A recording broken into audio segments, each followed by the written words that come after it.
팀장님. 오늘 두 분의 강연 정말 잘 들었습니다. 네, 그럼 본격적으로 질문을 드려볼 텐데요. 우선 먼저 발제를 해주신 LG에너지솔루션 이계웅 팀장님께 질문을 드려보도록 하겠습니다. 발제 자료에서 말씀 주신 것처럼 LG에너지솔루션이 굉장히 젊은 조직이잖아요. 혹시 이런 이제 주재원의 육성 전략이 예전과는 또 많이 바뀌었을 것 같아요. 그래서 이를 좀 주재원 육성 전략이나 아니면 선발 전략에 반영해 보신 사례가 있다면 공유 부탁드리겠습니다.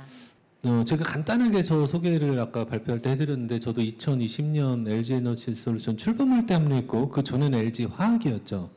근데 화학과 전지의 그 비즈니스는 완전히 다른 것 같아요. 화학은 약간 조금 역동적이진 않죠. 안정적이고. 근데 저희가 LG에너지솔루션이 20년에 출범되면서 비즈니스를 굉장히 공격적으로 확장을 했어요. 더군다나 이제 저도 자동차 회사에 있었지만 그 OEM들이 그 전동화로 이렇게 전환을 되면서 수요가 많아지고, 그러다 보니까 저희 입장에서는 당연히 그 주재원 수요가 급격히 필요한 상황이 왔기 때문에, 기존에는 사실 많은 주재원도 아니고 좀 안정적인 비즈니스 상황에서 주재원들이 나가는 상황이었다면, 저희는 지금 적어도 직무 정도는 준비가 돼 있어야 되는데, 주재원은 어학이나 뭐 리더십은 좀 차지하고라도 지금 직무도 좀 부족한 주재원들, 예전에 책임급이 나갔다면 선임급도 나가야 되는 상황들이 많이 오고 있어서, 현재 프로세스상에서는 저희가 공통 글로벌 역량 이런 것뿐만 아니라 직무 역량을 어떻게 키울까도 되게 많이 고민하고 있어요. 그래서 실제 직무교육팀하고 협업해서 직무 역량부터 글로벌 역량, 어학까지 그 세 가지를 하나의 어떤 축으로 놓고 한 12개월 동안 그 단계적으로 육성하는 거를 지금 계획하고 있습니다. 실제 시행도 하고 있고요. 네, 그렇게 하고 있습니다. 말씀 주신 것처럼 이계웅 팀장님께서는 올해 초까지만 해도 실제적으로 주재원 역할을 수행을 하시다가 올해 한국으로 복귀를 하신 케이스가 됐었는데요. 패들렛 질문을 연관된 질문 한번 해보겠습니다. 지금 현재 LG에너지솔루션이 1년 전부터 선발도 하고 학습도 많이 받아야 되는데, 어떠한 동기부여 제도를 좀 가지고 있으신지, 그런 부분에 대한 조직 분위기가 무조건 주재원을 해야 되는 것인지에 대한 질문이 있었습니다. 일단 선발부터 먼저 말씀드릴게요. 선발은 철저히 그 모집 기준입니다. 그래서 저희가 주재원이 필요한 공장이 들어가면 한 40명 정도가 주재원 개념으로 패키지로 이렇게 부임을 시켜야 되는데, 법인장부터 뭐 임원, 팀장, 뭐 쭉 팀원까지. 근데 그게 이제 역할별로 모델링이 다 돼 있고요. 그래서 법인장님 먼저 선발하고, 법인장님은 이제 임명을 하고, 나머지는 그 선발 개념으로 가는데, 저희가 리더급을 먼저 선발하는 이유는 그 선발하는 부분들이 이렇게 네트워크를 좀 동원해서 이렇게 본인 스스로 지원할 수 있도록 많이 도와주세요. 그래서 선발 철저하게 원칙으로 하고 있고, 뭐 다행인지 모르겠지만 저희가 이제 아직까지는 미국 비즈니스 쪽에 많이 집중돼 있어서 현재는 주재원 선발에 대한 그 인기가 조금 높은 편입니다. 높은 편에서 모집하면 모집 인원의 한 3배, 4배까지 일단 이렇게 신청을 하는 상황이고, 그래서 좀 저희가 그 중에서 이제 스크리닝해서 선발을 하고 있고요. 이제 육성 관점으로 가면 12개월 프로그램이 사실은 9월 달부터 공식적으로 적용됐어요. 1월 달에 모델이 만들어졌지만 인사에서 12개월 전에 딱 1월부터 선발을 못 해주더라고요. 바로 모델이 만들어졌을 때는 기존처럼 3개월 전에 하다가 4개월, 5개월 이렇게 조금씩 늘려가다가 9월부터 이제 12개월 전에 선발을 해줬는데, 그거를 저희가 파일럿 과정 돌렸고, 그래서 저도 주재원 경험 있는데 12개월 전에 뭐 2박 3일짜리 들어와라, 몇 번씩 들어와라 못 들어옵니다. 업무 바쁘고, 선발됐다는 거는 자기 소속에서 프로젝트 멤버로 바뀌었다는 건데, 프로젝트로 바뀌면 그 해외 프로젝트에 대한 일이 굉장히 많아요. A부터 Z까지 다 해야 돼요. 설비 검토부터 레이아웃 짜고 뭐 통관시키는 것부터 설치하는 것까지 다 해야 되기 때문에 굉장히 바빠서 좀 짧게 갈 거예요. 그래서 저희도 전략이 아무리 길게 저희가 좋은 의도를 가지고 교육을 해봤자 사실 주재원들이 받아들이질 못해요.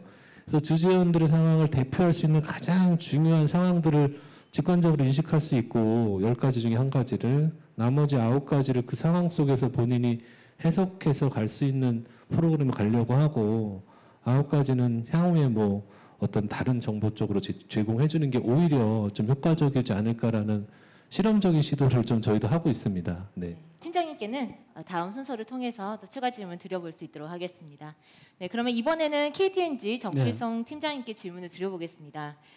저희 아까 자기인식에 대한 그런 리더십 교육을 말씀을 주셨는데요. 네. 이 자기인식 리더십 교육을 시작하려고 하셨던 계기가 어떻게 하면 리더십 교육을 좀 더 효과적이게 해볼 수 있을까라는 부분을 말씀을 주셨었는데, 네. 네, 아까 우리 시간이 조금 부족해서 네. 하지 못하셨던 말씀을 지금 해보실 수 있게끔 저희가 한번 질문을 드려보겠습니다. 사실 우리 리더십의 숙제는 효과성이잖아요. 네. 자기인식 부분이 어떻게 보면 더 그런 챌린지가 있는 것 같습니다. 그래서 팀장님께서는 이러한 챌린지를 극복하기 위해서 과정을 설계하실 때 실질적인 과정의 구성은 좀 어떻게 구성을 해보셨는지에 대한 질문이 있었습니다. 아까 장편에 있었습니다만 시간이 부족해서 말씀을 못 드렸는데, 그러면 어떻게 교육 프로그램의 자기인식 부분을 구현을 할까라는 부분, 저는 그걸 컨텐츠가 아니고 컨텐츠보다는 방식이라고 할까요? 그러니까 지금까지 리더십 교육이 보면 저희 회사도 그렇지만 일회성이 많습니다. 1박 2일, 2박 3일, 뭐 이제 이렇게 1년에 한 번, 많아야 2번, 뭐 이제 과연 그 컨텐츠가 아무리 좋아도 제가 생각하기에는 자기 인식이라는 부분을 터치해주지 못하면 그거는 효과가 별로 없었고 없을 거라고 생각을 하고요. 그래서 어떻게 구현을 하려고 하냐면 지금도 이제 계속 이제 고민 중이십니다만, 지금 생각하는 거는 뭐냐면, 실제로 이제 그 프로그램 한 2개 정도 만들었었는데, 그건 뭐냐면 정기적으로 주기적으로 자극을 주는 겁니다.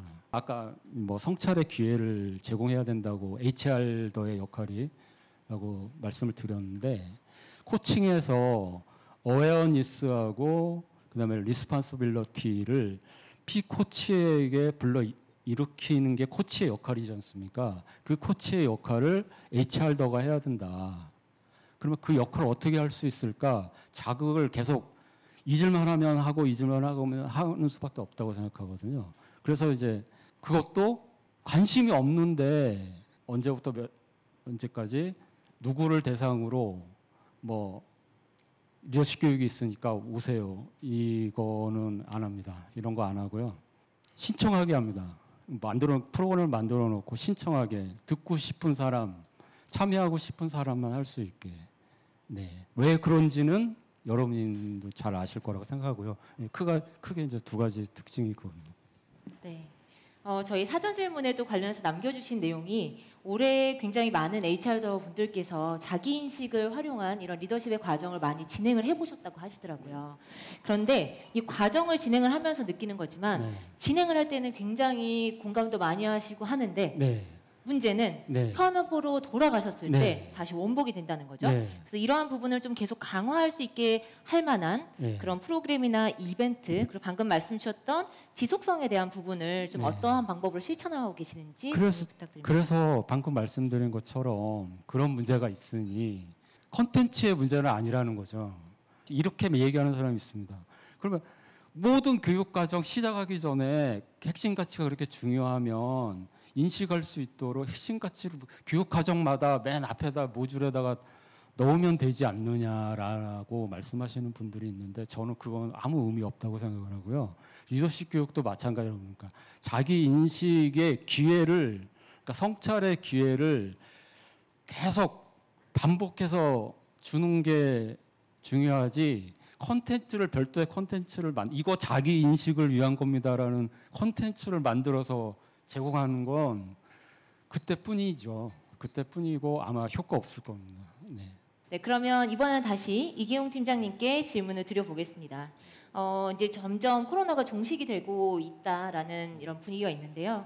그렇게 되면 또다시 저희는 이제 세계적인 기업들과 경쟁을 하게 될 거고, 그 어느 때보다 우리 주재원들의 역할이 중요해지게 될 텐데, 팀장님께서는 아까 발제 자료에서 주재원 경험을 하신 분들이 교육 과정을 설계를 하는 것이 가장 좀 도움이 될 거다라고 하셨지만, 실질적으로는 주재원에 대한 경험이 없는 HR더 분들도 있으실 것 같아요. 그래서 그런 HR더 분들이 현장과의 갭을 줄이기 위해서는 좀 어떤 부분을 고려를 해야 할지, 그리고 팀장님께서는 교육 체계를 수립하실 때 가장 중점적으로 고려하고 계시는 부분이 있다면 어떤 부분이실까요? 저도 HRD를 오래 했는데 저희 스스로 반성을 하고 성찰을 해보면 HRD 하는 사람들, 특히 HRD 하시는 분들이 굉장히 뭐랄까 좀 지식의 저주 같은 함정에 빠져 있어요. 내가 많이 알고 있고 주재 상황도 안 가보셨는데 주재원들 현지인들 관리 잘 안 하시잖아요. 이 문화 존중 안 하시고 소리치시고 옐링하시잖아요. 뭐 이렇게 막 얘기하면서 본인이 역량 모델링에서 설계를 하고 막 하는데 이런 것들이 잘 안 먹혀요. 물론 저도 좀 특이한 케이스긴 해요. HRD 팀장으로 주재원을 2번이나 나갔고 또 팀장을 하다 HRD 팀을 맡다 보니까 제가 어떤 스태프소인데도 불구하고 현장 사람들 다 커뮤니케이션하고 만나러 다니고 하다 보니까 간접 경험을 현장에서 많이 했는데 실제 주재원은 HRD 담당이 주재원 관계없는 별로 없을 거예요. 그래서 실제 이런 프로젝트를 하시면 그 귀임자분들 꼭 잘 참여시키고 그냥 간단한 한두 시간 인터뷰 가지고 안 되고 멤버로서 좀 이렇게 시간을 가지고 할 수 있게 꼭 참여시켜 주시고 특히 이제 귀임자분들을 잘 이렇게 선별해야 돼요. 저도 마찬가지인데 특히 주재원 갔다 오신 분들이 자기가 한 게 마치 잘한 것처럼 귀임자 인터뷰하고 귀임자 과정 하다 보면 나오는데 자기는 이렇게 했는데 이게 마치 잘 된 것처럼 다 얘기하세요. 절대 다릅니다. 실제하고. 그래서 객관적으로 균형적으로 생활하신 분들을 잘 선별하셔가지고 그분을 프로젝트 멤버로 잘 참여시키거나 뭐 제가 오늘 캐롯이 주최 측이라 그런 게 아니라 그런 것들을 잘 할 수 있는 밴드들 좀 찾고 그래서 제가 마지막에 발제한 게 제대로 말씀 못 드렸는데 이게 진짜 나가면 다 한국적인 이슈고 LG 뭐 삼성 현대 뭐 이런 이슈가 아니고 다 한국인의 이슈다. 그래서 어떤 그런 전문성 있는 업체를 계속 이렇게 같이 함께 하면서 공동으로 성장해 나가고 역량을 이렇게 수준을 높여 나가는 게 좋지 않을까 생각을 하고 있습니다. 네. 네, 답변 감사합니다. 한 가지 더 추가적인 질문을 드리자면 LG 에너지솔루션만의 그런 주재원 역량 모델링을 진행하셨다고 하셨는데 진행을 해보시니까 혹시 국내 혹은 뭐 전체 역량 모델과 주재원 역량에 좀 차이가 있었다면 어떠한 차이가 있었는지 그리고 모두가 중요하겠지만 꼭 챙겨야 할 역량이 있다면 어떤 부분이라고 생각을 하시는지요? 그러니까 주재원 역량 모델 정의할 때 굉장히 많은 자료들과 책도 참고했고 실제 인터뷰도 했는데 굉장히 비슷한 것 같으면서도 조금씩 차이가 있어요. 대표님 여기 계신데 대표님 논문이 제가 제일 아주 의미 있게 아주 인사이트 있게 이렇게 좀 봤습니다. 근데 굉장히 다른 각도에서 접근을 또 하셨더라고요. 근데 어쨌든 결론적으로 보면 비슷한 게 많고요. 같은 역량명으로 정의됐다고 하더라도 그 안에 내용은 좀 달라져야 할 것 같고 실제 우리 상황하고 그리고 역량은 어차피 성장하고 바뀌는 거기 때문에 계속 업그레이드를 해야 되고 뭐 결론적으로 말씀드리면 저희 쪽에서는 좀 잘 나온 게 협력적 자원 활용이라는 내부적으로 역량을 했는데 그게 굉장히 높게 나왔어요. 지금 저희가 새롭게 막 성장하는 차원에서 저희 모든 회사의 역량을 동원해서 지금 그쪽을 좀 지원하다 보니 본사나 아니면 각 사이트에서 특히 이제 저희가 글로벌 오퍼레이션에 좀 앞서가고 있는 게 아마 최초일 거예요. 다른 나라의 현지 로컬 인플로이를 또 다른 나라의 주재원으로 보냈습니다. 이번에. 폴란드에서 현지 채용한 주재원을 미국의 주재원으로 보낸 거예요. 이런 경우는 거의 없을 거예요, 아마. 진짜 글로벌 어사인먼트가 일어나는 거죠. 그러면 폴란드 쪽이 국민소득 15,000불, 미국 한 5만 불 되죠. 그러면 거기에 맞춰서 또 처우를 대우를 해줘야 돼요. 뭐 같은 그런 복잡한 상황의 제도도 저희가 지금 고민하고 있는 단계이기 때문에 어쨌든 주재원들의 역량을 정의하는 걸 굳이 뭐 한국 사람이라든가 뭐 이런 데 한정짓지 마시고 좀 더 큰 틀의 회사의 비즈니스를 맥락에서 이렇게 정의를 하시면 좋을 것 같고 당연히 다양성 관리는 좀 낮게 나왔습니다. 좀 필요한데 실제 가신 분들이 다양성 관리를 제일 중요하다라고 평가를 했는데 여기 부임 예정이신 분들 이런 선발되신 분들 보니까 그쪽 좀 낮게 나왔고 한국인의 특성이죠. 제가 볼 땐 한국 사람의 특성입니다. 네. 네. 그리고 패들렛에 남겨주셨던 질문을 한 가지 제가 드려보도록 하겠습니다. 지금 주재원 교육에 대해서 저희가 말씀을 나누고 있었는데요. 실질적으로 현지인에 대한 교육도 진행이 되는지 이런 부분에 대한 질문도 있었습니다. 네, 답은 이제 됩니다. 당연히 되고 해야 됩니다. 무조건 해야 되고 저희는 기술 중심의 회사고 생산과 품질 그런 쪽의 어떤 전문성을 바탕으로 고객한테 제품을 납품하는 회사이기 때문에 서비스 회사가 아니라 지금 현재 어떤 정도까지 되어 있냐면 그 각 직군별로 오퍼레이터도 있고 테크니션도 있어요. 설비를 만지는 그다음에 그걸 총괄하는 엔지니어들도 있고 그런 사람들이 현지인들을 채용하면 기술적으로 몇 주 표준화된 프로그램 만들어져 있고요. 컨텐츠는 대부분 본사에서 많이 만듭니다. 현장에서 설비가 달라서 가장 공장에서 찍어야 되는 거 빼고는 저희 직무교육팀에서 만들어서 글로벌리 롤아웃을 시키고, 현장에서 필요한 거는 현장 거점 주재원이, 각 사이트별로 HRD 주제는 못 나갔어요. 폴란드는 거점이 커서 제가 나간 거고, 그래서 미국 북미 거점 주재원이 그걸 총괄하면서 그걸 표준화된 컨텐츠를 롤아웃 시키는 역할을 하고 있고, 그 다음에 이제 그 현지 HRD 조직은 있습니다. 현지 직원들 중심에 거기에 주재원이 있을 수도 있고 없을 수도 있고, HR 담당자가 같이 겸업을 할 수도 있는데, 어쨌든 현지 HRD 조직은 무조건 있고요. 거기 컴플라이언스 교육도 해야 되고, 각각의 계층별로 맞는 리더십 교육도 해야 되는데, 현재는 저희도 좀 부족하죠. 리더십 교육은 본사 차원에서 표준화된 어떤 리더십 역량 체계가 아직은 저희도 없어요. 그래서 그거를 이렇게 롤아웃 시키지는 못하고 있고, 각 법인의 니즈에 맞춰서 리더십 교육들을 좀 다양하게 하고 있고, 본사에서 어떤 거버넌스를 가지고 이렇게 커뮤니케이션을 하고 있습니다. 네. 그러면 이번에는 정필성 팀장님께 네. 질문 드려보도록 하겠습니다. 패들렛을 이용해서 올려주신 질문인데요. 셀프 어웨어니스 중심의 교육과 그 이전의 교육의 가장 핵심적인 차이는 무엇일까요? 예를 들면 컨텐츠의 차이라든지 좀 어떤 차이가 있는지 회사에 적용해 볼 수 있는 구체적인 좀 방안에 대해서 문의를 주셨습니다. 아까 제가 슬라이드 중에 3단계가 있다 말씀드린 게 있지 않습니까?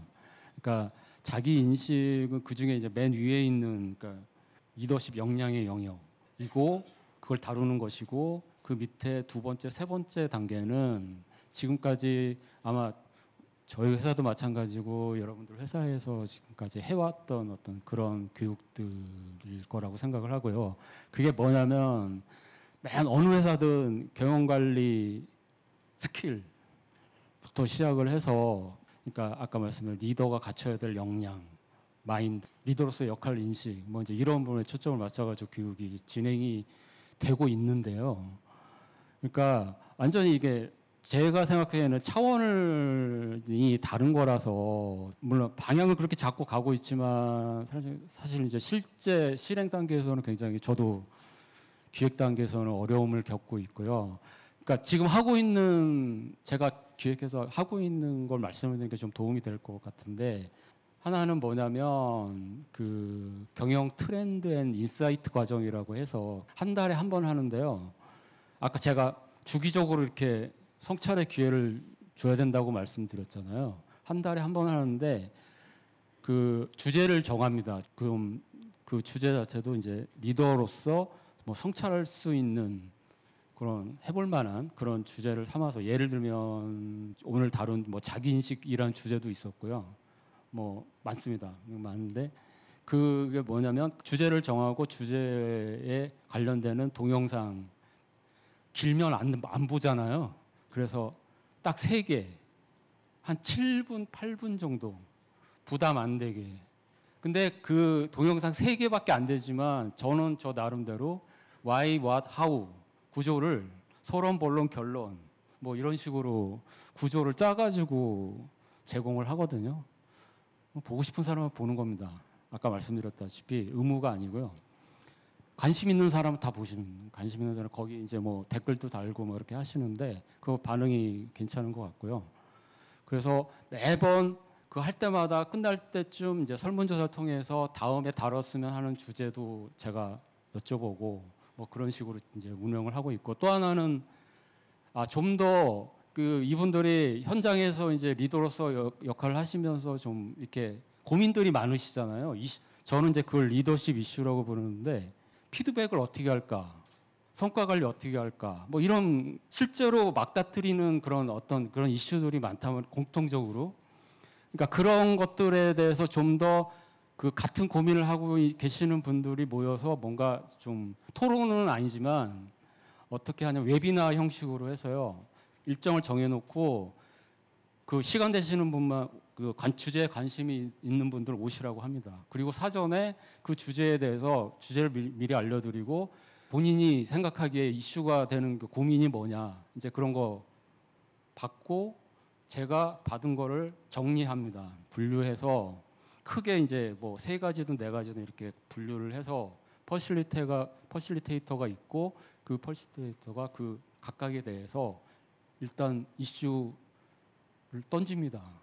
이런 이슈를 어떻게 귀환을 어떻게 해결하고 계시고 또 어떻게 해결했으면 좋겠습니까? 그러면 그 시간에 짧은 시간이지만 돌아보게 된다는 거죠.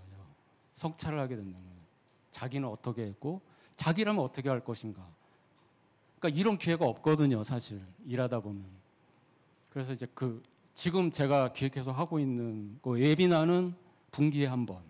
뭐 자주는 못 하고요. 이분들이 워낙 바쁘신 분들이라서 그렇게 두 가지를 소개해드렸습니다. 네, 혹시 추가해 주실 말씀? 제가 예전에 이런 경험을 했어요. 교육과정 할 때, 기획할 때, 뭐 리더십 분들 성찰하고 이런 것도 저희도 많이 고민했는데 잘 이렇게 알려드리고 막 해도 안 되시더라고요. 이렇게 고위층 리더 계층이시고 하셔서 그래서 저희는 그런 거 해봤어요. 그런 거. 저는 지금 더한대 여의도에 근무하고 있는데 예로 저 블루바트를 지금 커피 마시러 가면 대기인 200명 나옵니다. 200명. 대기하고 저런 사람들 기다려요. 200명을 커피 한 잔 마시려고. 저는 그런 프로그램 해본 것 같아서 임원분들 프로그램에 그냥 체험하게 가보세요. 맨날 고객 뭐 교육 경험 하지 마시고 그렇게까지 말 안 했지만 가보셔서 왜 블루버틀의 대기인이 200명인데 커피 한 잔 마시려고 기다릴까요? 앉아서 대기인력 대기하시고 관찰해 보세요. 관찰하신 거 나중에 랩업 해드리고 실제로 가보고 타다 타보셨어요? 타다 타보셔야죠. 타다 타보시고 에어비앤비 한 번도 안 주무셔 보셨잖아요. 에어비앤비 예약해서 주무셔 보세요. 막 그런 거 했어요. 아니 맨날 그 기사분들이 운전하는 차 타시는 분들인데 어떻게 고객 경험 뭐 이런 걸 얘기하시겠어요.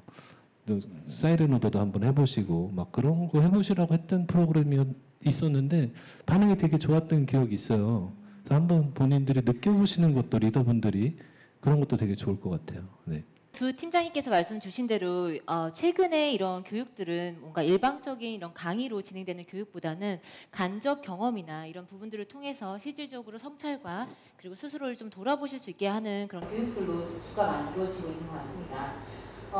이경 팀장님께서 발제해 주셨던 자료에 보면 교육 중심의 교육과 그리고 홀리스틱 관점에서 주재원 교육을 접근해야 한다고 강조를 해주셨는데 아까 그 부분에 대해서 조금 더 해주실 수 있는 시간을 드리도록 하겠습니다. 제가 항상 프로젝트하면서 우리 팀원분들 오늘 두 분 오셨습니다. 저 임원분들 오셨는데 항상 강조하는 게 있어요. 저도 모르겠습니다. 제가 오래 경험을 해서 거기 이렇게 함몰돼 있을 수도 있긴 한데 잘 가르치는 게 우리 팀장님 똑같은 고민을 하시는 거예요. 리더십 가르치는 게 잘 안 먹히고 안 받아들여지고 그래서 성찰이라는 프로세스를 정하셨는데 저는 이렇게 통합적인 교육을 정했고요. 특히 주재원들은 굉장히 한 100만 가지 상황을 예상치 못한 상황을 맞닥뜨리는데 이게 교육이 안 되겠더라고요. 기본적으로 언어는 해야 되겠지 하겠지만 그래서 저는 그 얘기를 많이 했어요. 이세돌이 바둑둘 때 그 수많은 가지 수 중에 그냥 여기 하나 딱 두는데 왜 두겠냐 이거 계산하고 잘 안 될 것 같다고 그냥 왠지 두고 싶어서 이럴 것 같은 거예요. 그래서 그런 것들 주재원들한테 그 복합적인 상황을 다 설명하지 않고 그래서 저희가 영상물 아메리칸 팩토리 가지고 시도를 한 것도 보면 다 나와요. 중국 사례긴 하지만 미국 회사가 망하면서 중국 회사가 인수하면서 어떻게 다양성의 차이가 있는지 리더십이 어떻게 발현되는지 현장에서 어떤 이슈가 일어나는지 차별이 일어나는지 중국인들이 관리자가 되니까 미국인들 손가락 두껍다고 막 차별을 해요. 너의 손가락이 두꺼워가지고 일을 못한다고. 그런 일들 보면서 실제로 우리가 인사이트를 좀 얻으면 나머지 99개들 그래도 본인들이 그런 인사이트 가지고 해결할 수 있지 않을까? 이런 고민을 저희는 좀 해봤어요. 하나하나 알려주면 주지원들이 귀에 따갑고 무슨 말인지 잘 못 알아듣더라고요. 실제 가보지 않았기 때문에. 그래서 좀 요즘 또 세대에 맞게 좀 영상물, 비주얼 이런 것들 보면서 한번 접근해 보려고 하고 있습니다. 네. 네, 감사합니다. 오늘 많은 분들께서 남겨주셨던 이런 패들렛과 그리고 사전 질문을 위주로 좀 질문을 드렸는데요. 저희가 한 1분 정도 시간이 남아 있습니다. 혹시 나 현장에서 질문 한번 해보고 싶다 하시는 분 있으시면 네, 안녕하세요. 저는 경기대학교 오선영이라고 합니다. 이기웅 팀장님께 질문 드리겠습니다. 파견 전 1년 동안 이제 철저하게 교육을 준비하신 거에 대해서 너무 HRD 쪽에 있는 사람으로서 너무 감사하고 이런 시도가 처음이기 때문에 LG 엔솔 비싸서 지금 안 사고 있는데 주식을 사는 걸 고민해 보도록 하겠습니다. 질문은 지금 아메리칸 팩토리를 이용해서 시뮬레이션 학습을 철저히 시키고 있는데요. 이게 이제 간접 경험이다 보니 스트레스나 이모션이나 실제 파견 시에 크게 오는 그런 점들이 좀 괴리가 있잖아요. 그래서 뭐 훈련을 선수를 아무리 잘해도 시범 경기에서 잘하더라도 실전에서 잘 못하는 경우가 되게 많고 그것들이 이제 극복하는 문제들이 큰 그런 과제로 오는데 파견 후에 3개월이나 한 6개월 정도 초기 적응을 위한 지원 프로그램은 고민하고 있는지요. 그러니까 실제 연구에서도 보면 초기 신뢰가 이렇게 무너졌을 때는 회복이 안 되거든요. 그리고 또 이래서의 이제 성장은 핵심 역량은 사실 교육보단 이래서 가장 크게 질적으로 성장되거든요. 장애를 뚫고 나가면서.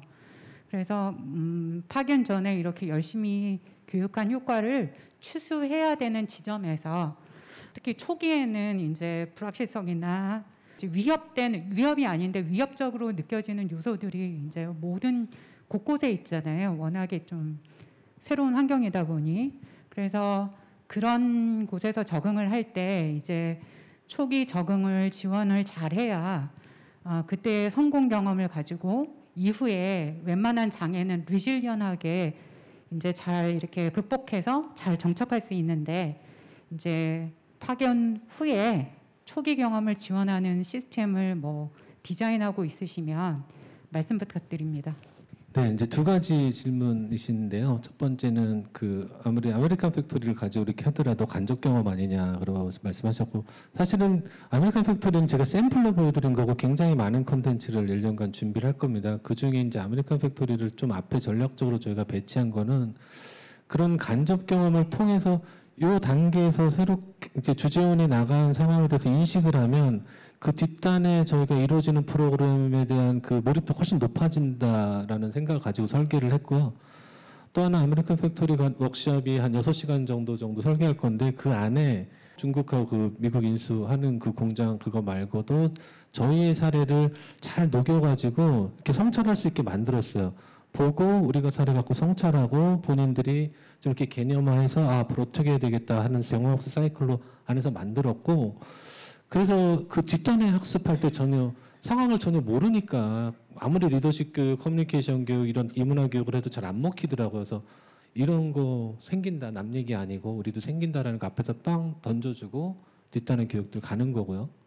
그 다음에 이제 두 번째 파견 후 교육은 저희도 부족합니다. 왜냐하면 파견 후에는 전체적인 어떤 학습의 라이프 사이클에서 보면 이때가 제일 중요해요. 한 6개월 좀 지났을 때 뭘 좀 알고 한번 본인이 탁 지쳤을 때 이제 그때 교육을 하는데, 저희가 그때는 이제 그 리더십 교육을 저희가 그룹 차원에서 하는 게 있어요. 그러니까 대부분 주재원이 나가는 분들이 여기서 팀장 경험이 있는 분들이 많지 않아요. 한 10%도 안 돼요. 한 90%는 가서 처음 팀장하는 분들이 많아서 그 신임 팀장 교육을 1년 뒤에 하는데, 그게 여러 가지 세션으로 설계돼서 같은 팀장들끼리 이렇게 경험 공유하면서 그냥 어떻게 극복했는지, 이게 정답이 없는 문제고 같은 법인도 팀별로 다 상황이 다르더라고요.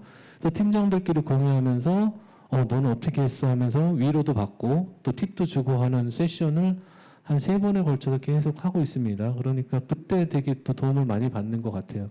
그다음에 참고로 저희 그냥 회사만의 어떤 주재원 케어 정책인데 심리상담 서비스도 제공을 합니다. 힘들 때. 그래서 본사에 심리상 전문 상담사가 있어서 정해진 시간에 예약을 해서 심리상담을 할 수 있고, 그분이 현재도 지금 계속 하고 계세요. 그래서 그런 서비스를 여러 가지로 다각적으로 좀 제공하려고 노력하고 있습니다. 네, 답변 주셔서 감사합니다. 두 분께서 전달 주신 답변만으로도 저희가 굉장히 HR 더 분들께서 함께 길을 가고 있는 상황에 도움을 많이 되셨을 것 같습니다. 네, 그러면 다시 한번 두 팀장님께 감사의 인사를 드리며 사례 발표에 대한 콜로키움은 여기서 마무리하도록 하겠습니다. 감사합니다. 감사합니다. 네, 열띤 토론회장을 열어주신 세 분께 다시 한번 큰 박수.